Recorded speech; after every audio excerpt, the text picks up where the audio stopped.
The last day of this unusual record-breaking heat, and with the temperature set to snap back to the autumn chill, we are focusing in on people who have no place to go and the organizations praying for help. We are right back at the numbers that we had at the top of the crisis in the summer. Dozens of refugees stuck sleeping on the street in the city's north end. Why one church hoping to house them says even it's too overwhelmed. We're looking at what can be done on our end to make sure it doesn't happen again. Plus, preventing this from becoming a routine disaster. CN now saying yesterday's commuter chaos was from one of its own internal system updates. We had great pitching, great defense, but if we can't hit the ball, we score 0 runs, like you can't win a game, so. And the Jays get their wings clipped. How tonight's scoreless pain officially tosses Toronto from the playoffs. Welcome to a special edition of CBC Toronto at 11. I'm Chris Glover, live on CBC's rooftop tonight. Lots of people enjoying the beautiful late season stretch of summer, and Colette will be with me in just a moment to time out when the weather shifts back to normal starting tomorrow. But as those cooler seasonal temperatures return, so does the worry for the thousands of people who rely on Toronto's shelter system, maxed to capacity and already turning people away. I want you to consider this. In August of 2021, on average, 9 people a day were turned away from the city's shelter system. By 2022, that number had ballooned to 138 people daily. This summer, things reached a new desperate peak. By August of 2023, an average of 244 people were turned away from a Toronto shelter each and every night. And that's on top of the roughly 10,000 people staying in shelters. Toronto's mayor says an estimated 4,000 of them are refugees. Canada was my first option, but unfortunately, I'm not welcomed. The crisis ramped up in early July after dozens of asylum seekers were forced to sleep outside the downtown support center on Peter Street each night. Responding to those tremendous pressures, the federal government gave the city $97 million to help house refugees. But by September, Mayor Olivia Chow said that money had been spent, and she has been on a mission to get more. In the last few weeks, the crisis seems to have faded from the headlines, but make no mistake, it has remained. Many refugees have been sleeping in church basements, even on converted buses outside places of worship. Well, tonight, one of those churches says even it is overwhelmed. Annam Khan is live at North York's Dominion Church. Annam, what's happening there tonight? The church tells me about 100 of the people that were staying in the church were forced outside. They were expecting to stay here till the end of the week.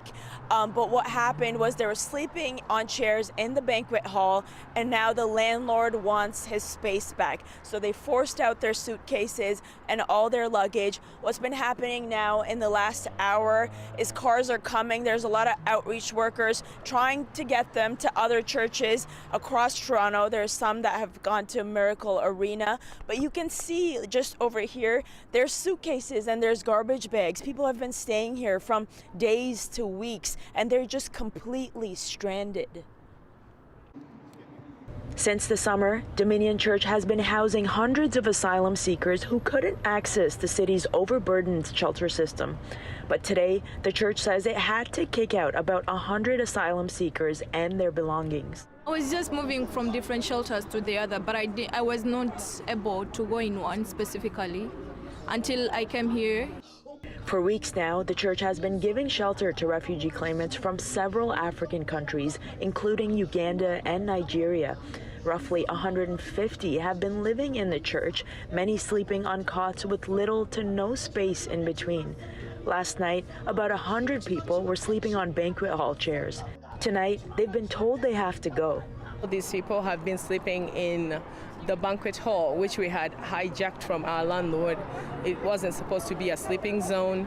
We just couldn't leave people to sleep outside, and now the landlord wants his space back because he has so many functions coming up this weekend, and he needs everybody out. Refugees finding themselves in similar conditions to those in downtown Toronto. This afternoon, about a dozen asylum seekers were outside a city support center on Peter Street. Many of them said they have been here for a week. We came here as a refugee, so we're expecting like to have a shelter over our head, at least a place we could stay. Yeah, while we're here, but it's quite unfortunate that we're just out here for some couple of days in this cold. Izeku Chinedu says he doesn't know how he will face Toronto's upcoming fall and winter weather. Outreach workers say the city's additional 250 beds provided this summer only was a Band-Aid solution. There was 25 people last week, then there was 50 last night that I was feeding. The staff here told me that there was 80 sleeping here last night. We are right back at the numbers that we had at the top of the crisis in the summer. With the cold weather approaching, many are demanding that more should be done. We know what they can do. We know the money's there. So what is the point? Obviously, it's clear that when you look here, all you see is Africans. All we can translate from that is that they don't care about Africans. Earlier today, I reached out to the city and the province to find out what they're doing about this ongoing problem, but neither of them has gotten back to me. Meanwhile, there's outreach workers constantly on the phone trying to get people out of here as soon as they can so they're not sleeping on the streets. Such a desperate situation. Anam Khan reporting live for us tonight in North York. Now, just steps away from our building here on Front Street, things were moving as usual tonight during the afternoon rush. Now, that's not normally something that we'd be reporting, but after yesterday's full-blown transit meltdown, it is a significant update. And tonight, we're learning new details about when and why CN's system went down. Lorenda Redekop gets us up to speed. It was commuter chaos. Tens of thousands of people stranded, unsure what to do. I get to Clarkson, that's 4 stops away, and the train stops. So I'm like, what is happening? He was stuck on the train for an hour, then called an Uber. Those waiting at Union Station encountered major Uber surge pricing. An Uber ride to Brampton was at about $300 to $500. The Uber share was $250. So at that point, we're like, you know what, we'll just wait it out, see what happens. Here's what we've learned about what happened.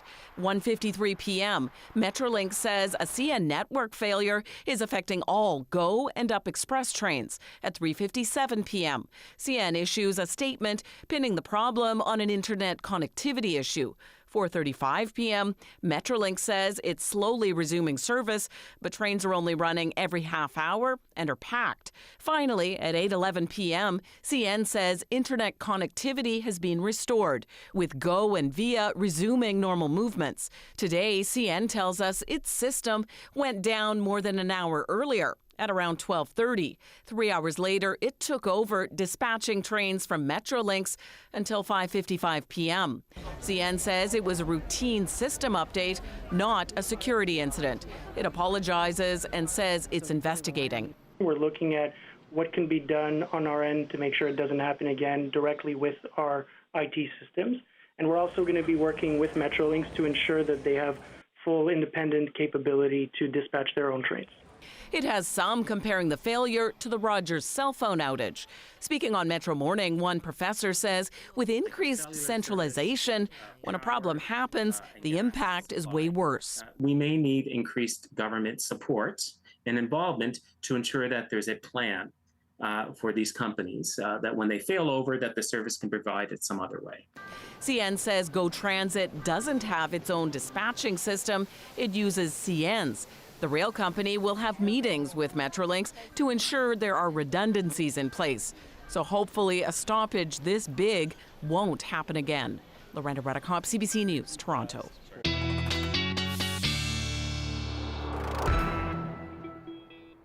And Colette never likes to miss a party. She's up here live with me on the rooftop. I love it. Thanks for being up here.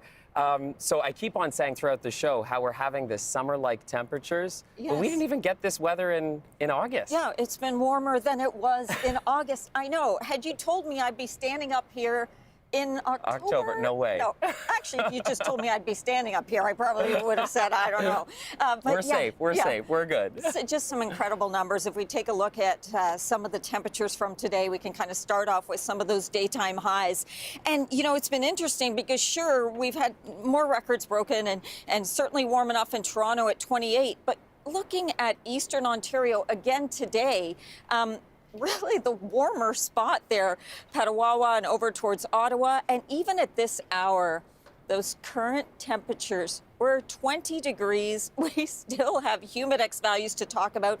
Normally, I would have parked those graphics, those maps until next spring or summer, but we're rolling them out again in October. But what is happening is that things will be changing. So tomorrow is the beginning of that transition. We do have this front that's going to be moving towards us. Late in the day tomorrow, it brings rainfall. But before that, we're going to have more cloud cover than we've had for the last few days. The winds will get a little bit stronger. And so the temperature will still be mild, but it's going to kind of hold things down just a little bit and put a bit of a cap so that we're more towards the mid-20s and not as likely to reach 30 degrees. So since we're not used to being up here, I thought I'd make a special graphic for Chris and I here. Anyone who's disoriented, you are here. And for everyone, this is our forecast overnight tonight. Mostly clear skies, 18 degrees in terms of what we're looking at tomorrow. I mean, it's not totally over with yet. We get kind of half of the day tomorrow to still be outdoors, Chris. And then tomorrow evening, yeah, be ready for the wet weather. Absolutely. All right, so you'll be back in just a couple minutes with the long-range forecast. Yes, people will want to see what's happening for the Thanksgiving weekend. And you've also got a great story coming our way about the changing colors of the leaves and how all this heat is impacting them. Looking forward to that report, too. All of that coming up from the roof. Perfect. Thank you, Colette. And so as Colette was just mentioning, Toronto's summer-like temperatures are all but gone starting tomorrow. And so are the boys of summer. After another rough night for the Blue Jays, Toronto was swept out of the postseason with a Game 2 loss to the Minnesota Twins tonight. It is Toronto's 7th straight playoff defeat and heartbreak for fans who had been hoping to buckle in for October baseball. Greg Ross has more on what went wrong. The Blue Jays got off to a much better start in Game 2 of this wild card series than they did in Game 1, and that had a lot to do with their starting pitcher, Jose Barrios, who looked very good through 3 innings of work in this game. He scattered a few hits. He had 5 strikeouts and seemed to be cruising. But then there was a key moment in the 4th inning of this game that seemed to change the Blue Jays' destiny. Barrios allowed the first batter he faced in that 4th inning to get on board, and Blue Jays manager John Schneider decided that was when he was going to pull his starting pitcher out of the game. Yusei Kikuchi would come in relief, normally a starting pitcher for the Blue Jays, not used to pitching in relief situations. He would quickly load the bases. 2 of those runners would score, and those were all the runs that the Twins would need in this game as they go on to beat the Blue Jays by a final of 2-0. After the game, Blue Jays manager John Schneider talked about his decision to replace his starting pitcher that early in the game. Jose was probably arguably the best stuff he's had all year, and you know, coming into his former team and place that he's familiar with, it's tough to watch it unfold a little bit. As it unfolds, it's a fine balance of being consistent and convicted with what you think is right and what's going on in real time. I just control what I can control. Like I say, I pitch my ass off, like from pitch first to the last pitch 47. So, like I say, other than that, I just have to feel good about it. I don't feel happy and I feel frustrated because I lost, but like I say, it's life still on. Obviously a very frustrating night for Blue Jay fans to watch their team get swept out of the wild card for the 2nd straight year. In fact, we talked to a couple of disappointed fans at Cafe Diplomatico tonight where they were watching the game. They were actually at the wild card game last year, Game 2, where the Blue Jays lost to the Seattle Mariners and were swept. And obviously, they were very disappointed having to watch them do it again this year. Honestly, it's a little bit better because it was 40,000 silent fans last year, but it's just, I don't know what we can do to change things here. I don't know. I mean, they'd hire me in the front office if I had an answer, but the hitting hasn't been there all season. So, I mean, what can we expect? We had great pitching, great defense, but if we can't hit the ball, we score 0 runs, like you can't win a game. So. The biggest problem for the Blue Jays in this series was offense. They were unable to score a run in Game 2 tonight, despite having many opportunities with runners in scoring position. They only scored a single run in the 2 games combined, and as a result, the Blue Jays season has ended early once again. The Blue Jays have now lost 4 straight wildcard games in the last 2 years. Greg Ross, CBC News, Toronto. We're back live tonight on the CBC rooftop in downtown Toronto. And like many of you, we are trying to do everything that we can to enjoy the last of today's record-breaking heat. And it turns out the late season warmth and specifically the sunshine could be having an impact on a fall milestone. Here's Colette with the science behind the leaves changing colors. Given it's still t-shirt weather in October, you might be wondering how the unusually warm temperatures are having an effect on one of nature's most brilliant transitions, the changing of the leaves. And it can. And if a brief heat spell can have an impact on our seasons, what about a warming planet? Now, pinpointing the timing of the color's peak brilliance is literally a science. The depth of color, the length of time they last on the tree limbs have to do with light and temperature and moisture. So if you get even a rainstorm or a strong windstorm, it can pull those leaves off as well prematurely. If we get frost early in the season, that can make for more brilliant color, but warm autumn days tend to slow things down. Here's the quick breakdown. Chlorophyll is a pigment that gives leaves their green color. It's also a key player in photosynthesis because it allows trees to absorb light energy and convert it to sugar for fuel. There's so much of it during the summer that no other pigments can break through. But when the days shorten in autumn, it signals to trees to start conserving and shut down, and chlorophyll production slows. Those other pigments, the yellows, oranges, and reds, suddenly pop to life. The brighter the days are during fall, then the more sugar that's trapped. And so for certain trees, that usually means more vibrant colors. But we also need the nights to be cool to trap those sugars. So what does it all mean? Well, this warmth should delay the viewing season for the lower Great Lakes region. And all the sunshine generally should make some brighter and more intense colors, but not necessarily because the nights have been so mild. This isn't just about getting those great fall photos or those beautiful autumn drives. It's about the bigger picture and concern of climate change and a warming planet. We are coming off Earth's hottest summer ever, and there are some reports that suggest in the Northeast, the leaves are changing as much as a month later than they did in the 19th century. So that's a much shorter cycle. Scientists studying leaf transition at places like Columbia Climate School are looking at whether that shortened process could be having an impact on a tree's ability to extract the nutrients it needs, but also to get that winter rest it requires to thrive. It's estimated that our forests absorb 30% of our carbon dioxide emissions per year from the planet.